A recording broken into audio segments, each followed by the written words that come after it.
All right, good morning. Hi, everyone. Thanks for tuning in this morning. I'm joined today with Susan Miller, founder of She Deserves. And we have an important message to share with you today. We wanted to find out first, though, as we're having some audio issues. If you're not hearing us, will you just go ahead and give us a little comment?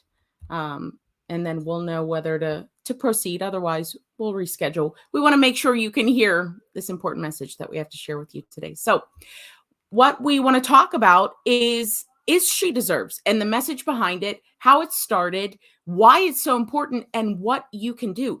And since I posted this event, Susan, where and it's gained some attention, some traction, people keep going back to the Netflix, and you and I even talked about this, going back to the Netflix series Made and saying, Kate, wow, I want to help. I didn't realize to actually have seen it happen to what we have to watch it in a TV series for it to for people to really realize how real life this actually Right. is.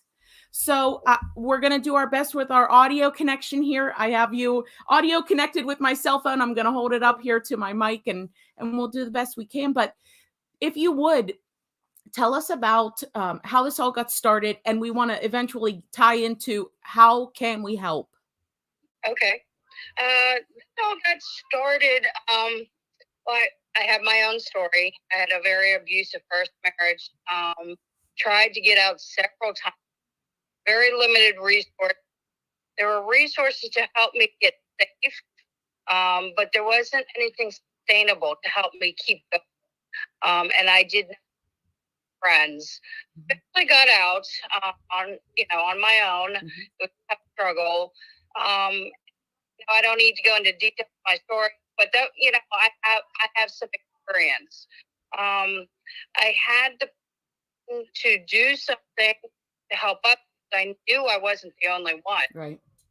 Especially after my daughter died. When my daughter died about 5 years ago, I really felt like I needed to have a purpose in this world. Yeah. And I needed to have a purpose in my life. Yeah.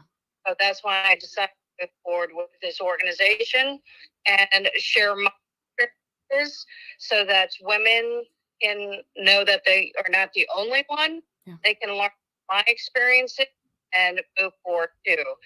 Um, there are a lot of resources to get women safe at the moment, but I think there is a need for that next step. And that's what we're trying to do. We're trying to be that support system and provide that education. We can't help when we don't know, or we can't change things we don't know. Right. Just like what you said, Maid has been, I haven't even watched it, believe that. But, people became more aware once they understood. They were educated by that series. Right. And so that's what we're trying to do too, through our organization, educate these women on how they got into that situation, how they can get out, and how they can keep from getting back into. And we also educate them on some life skills, and life skills. One, how to prevent those type of things happening, how to control those stresses, but also, what to look for so that they don't fall back to that situation. Some of that is some adjustment we have to do with it. Because I'm a firm believer, there's givers and takers. The world is made of givers and takers. You're either one or the other, giver or taker. Sometimes as givers, I'm a giver too. Sometimes as givers, we give up something and give up ourselves. And that's what we try to teach. Like, you don't have to give up your whole self. Right. I know that's a token of love, but you don't have to give up your whole self to, express your.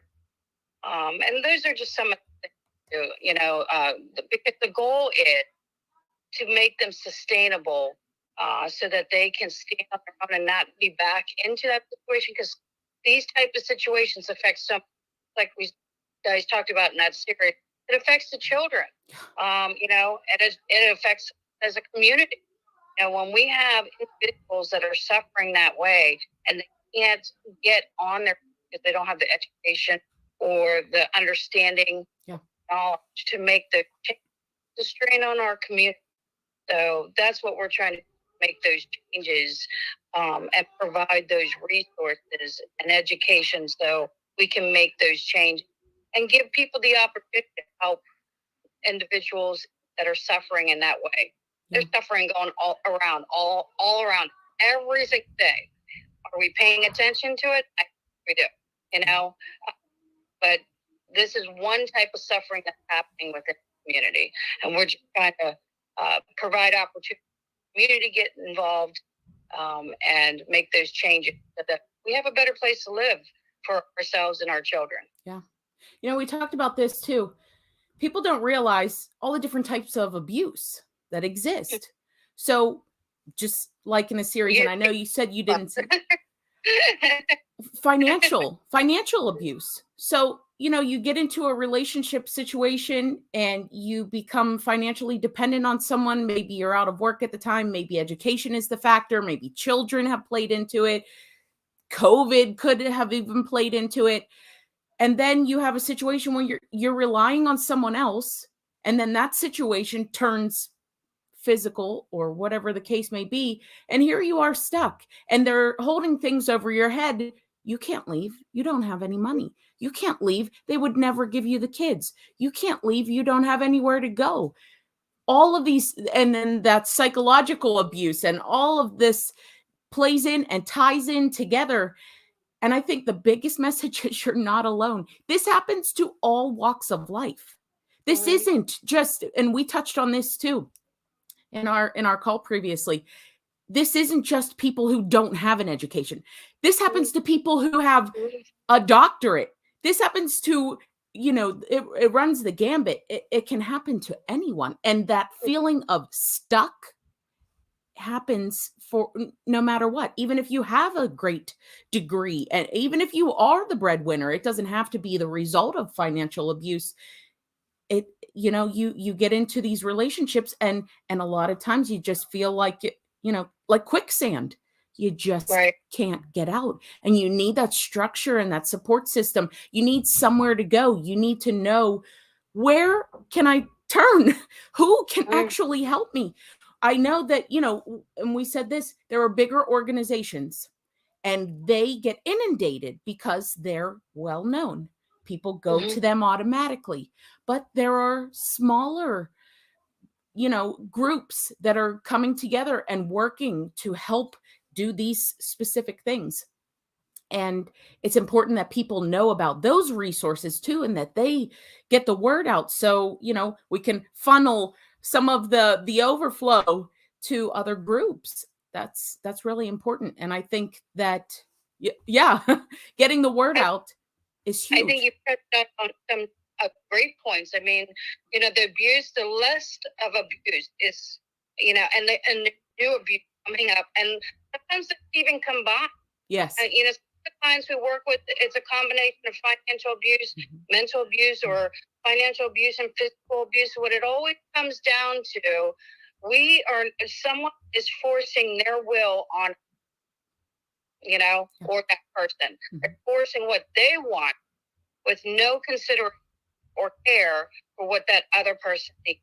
Right. And so, and it comes back to, as givers, we, it's okay to give, it's okay to say no. Yeah. And I think some people, and we're not talking abuse, there are people walking around that have trouble, no, I do not feel comfortable doing that.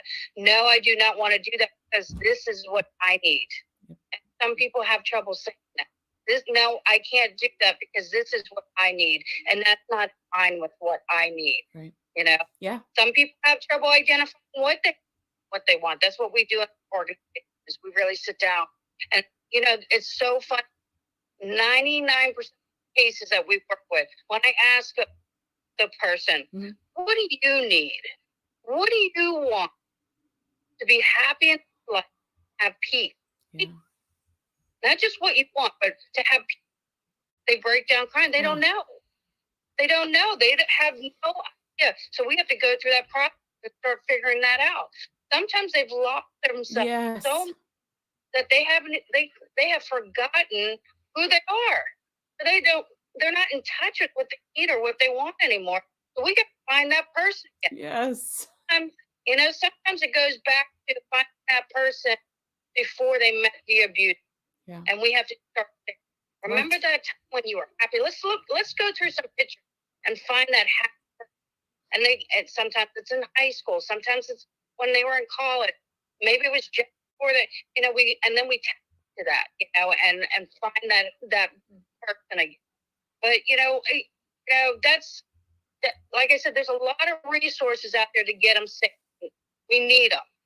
I don't think people understand how how big this is. That this suffering is going on in our community, and those resources in place. That's the go-to.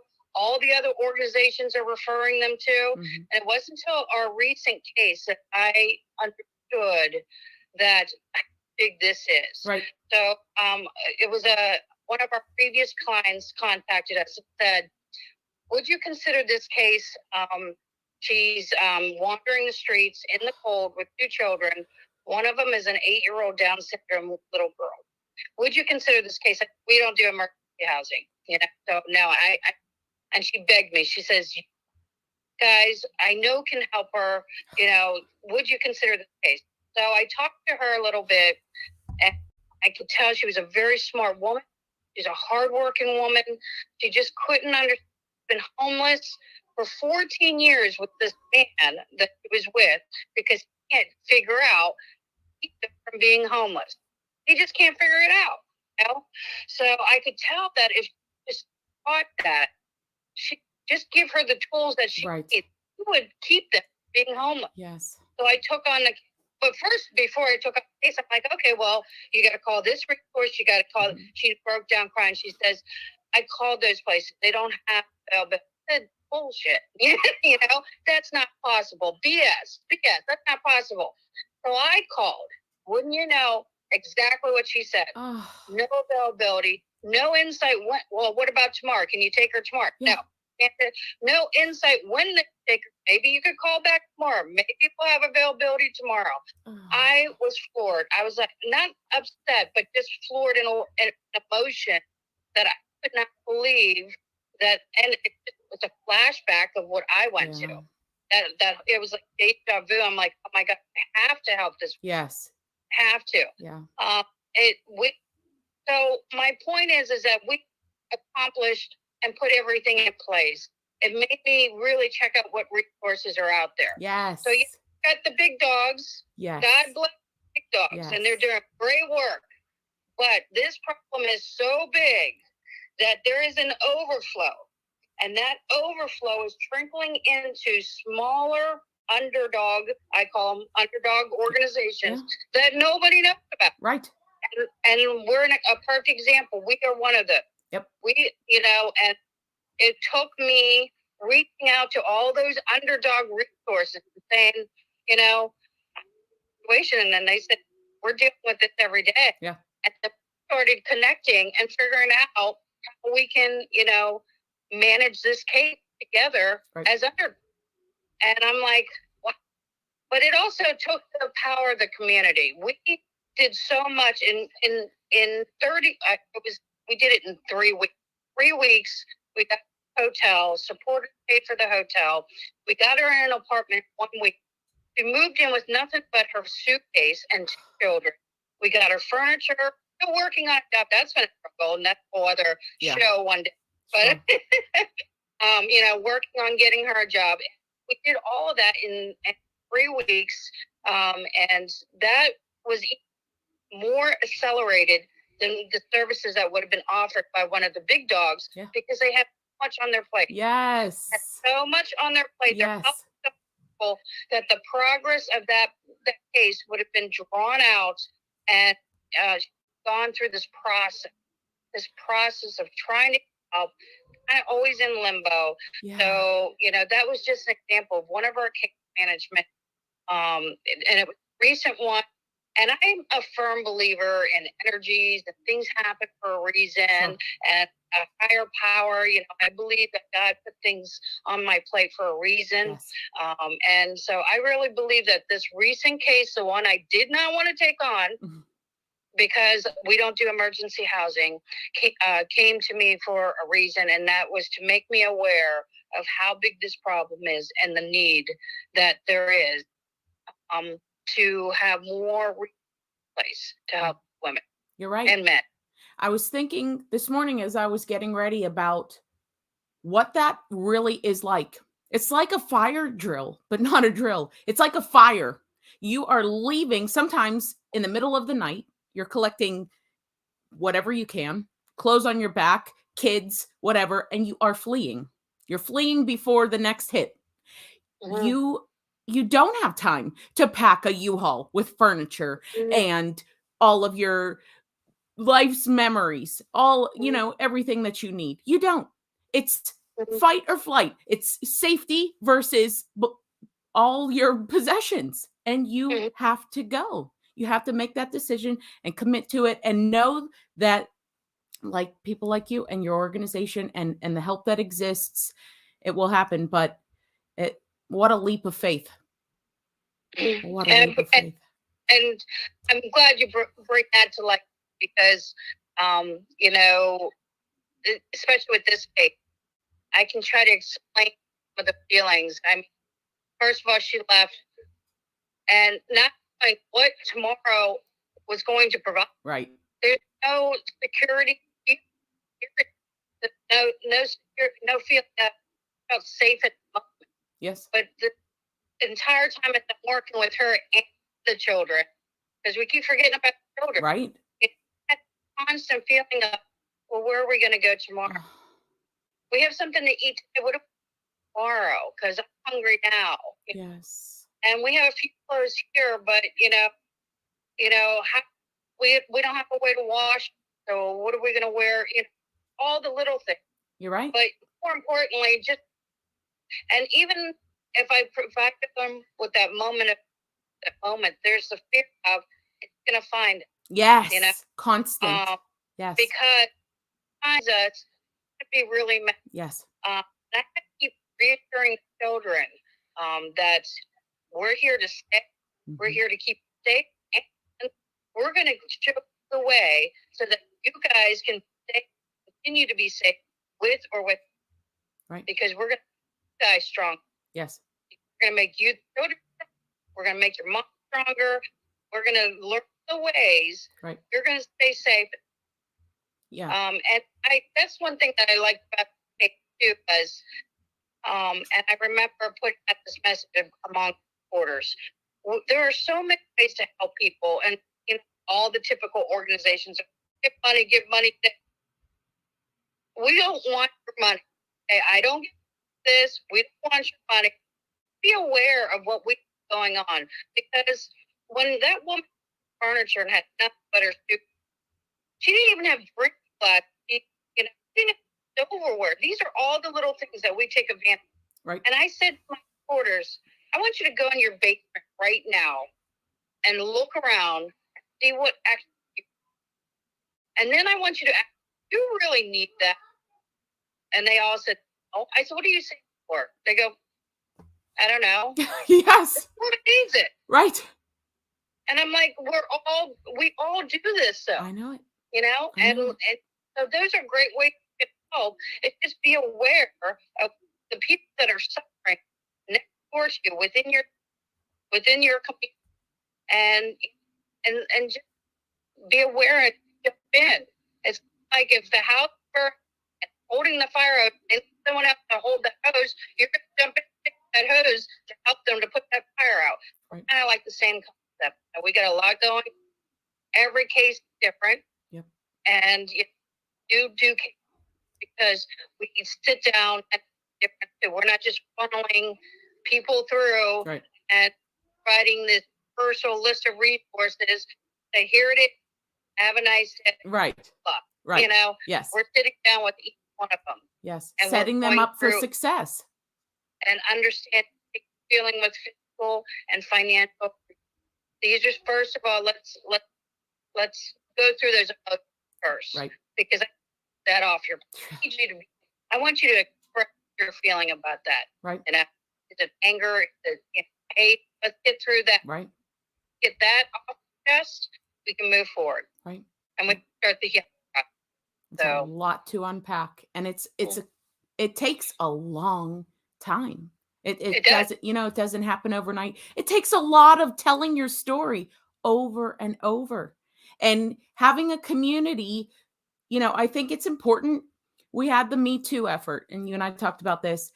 A community of survivors who can say, yes, me too. Yes, oh my gosh, I know exactly what you're talking about. And because I think that there's a mindset where you feel like you're burdening someone with your story, or you're sharing to someone who doesn't understand because they haven't been through it. So being able to share with like-minded people who've been through it, is so important. And I want to make sure that today we provide in the information here, ways to reach out, ways to connect with you, your organization. I want people to have all of that information in one place, to be able to say, I know someone. Let me pass that on. Let me connect. Let me, pay it forward in a sense of information and help, and just keep that going. Right. And one of the greatest ways people help us, because we're a baby organization. I like to call it a organization, and we're going through our growing. We're 3 years old. Oh. But and yes, the word gets out about us. Mm-hmm. Our case numbers are starting to increase. There is a need to grow. The best way that people can help us right now, in kind of your time, your knowledge, your services. I'll be honest, our website sucks. I'll be the first one to say, okay, our website sucks. We have a gentleman that's going to be donating his time to help us with our website. Oh, good. Yes. Things like that. There's some legal stuff we have to get taken care of. We're trying to get the monies together to get that taken care of. But it'd be so much helpful if someone could donate help us with that. So that money now goes back to the women. Yes. Again, I don't, I'm not out in this to get paid. Right. There's a need. It has to be. You guys seen the series? It's real. It's real. It's very, very real. It's happening too. And we talked about this, the number of people this affects. We're not talking about Me Too. That movement started because those women weren't talking about that suffering. I think as women, we don't talk about it for several reasons. I know I share my story for the longest time because I didn't want people to treat me as a victim. Right. I didn't want them to feel sorry for me. I wasn't looking for victim sympathy or anything like that. I didn't want them to be as weak. I moved community here in some areas, and I did not want people to portray me as weak. I didn't want to share my story. Yes. And then there's the other element, opening that wound, because it's always an open wound, but opening that open wound and putting salt in, that wasn't something I wanted, because that's a whole other, man, this is, something that face wasn't ready to face it. Yeah. So sharing my story recently, a project too. And when you go to our website and you watch our video, those 3 women also struggled. The first time any of those women told their story, and after 25, 30 years. Wow. 25, 30, 35 years for those women to share their story. First time they did it on video, that highlights what we do as an organization. Not just insight. We're not talking about this. Are the women or victims that are going through this are talking about this for several reasons, just like I outlined. Right. But there's the uncomfortable conversations people don't want to be in by having these conversations. And we need those conversations. We'd like to start a movement too, because statistically they say it's 1 in 3 women go through one form of abuse, and 1 in 5 men. I think the numbers are greater, especially when the big dogs keep go everything, and it's spilling the overflow, and the overflow spilling over to our dog organization. I've given it some thought. Let's put it out there. My turn. Instead of me too, my turn. My turn. I think you should challenge him, Katie. I challenge him and say, let's do a challenge here. Who are you going to? Who do you know that we know? Yeah. Who do you know that we should know? And who do you share this with? Right. Yep. And get in touch. Reach out. Our information is on LinkedIn, is on YouTube, whatever. Just a couple clicks away, and reach out and connect and make this happen. That you're getting help for someone else, you're helping, maybe you can help with the legal services. And I'm a firm believer too, Susan, you have to put it out in the atmosphere. We need this, we need this, we need this, we need this. And someone is going to go, oh, I know someone who could do that, or I can connect you to. That's all it is. So let's make it happen. And we continue support like you. Without people like you helping us to get the word out, there's no momentum then. So I encourage everybody to continue to support Kate and her efforts here, doing wonderful things by being a vessel of communication. Thank you. She's being for communication. Her service itself is very valuable. We can all tell one person, but she just, how many people did? Yeah, we're casting a pretty wide net here, on the World Wide Web. So that's right. Yeah. And we wherever need to you are, continue to support efforts too. Yep. All right. So again, very much appreciate what you do, your time, all of your energy, your story, your sharing. We're going to put all of the information below so that you can reach out. You can share your story. You can get the help that you need. You can let me know about someone else I can help. And reach out. Please don't hesitate. We're going to sign off for today, but thank you everyone for tuning in, and please pay it forward, pass it forward, and share your own voice. We'd love to hear from you. All right. Have a great day. Thank you for the My pleasure.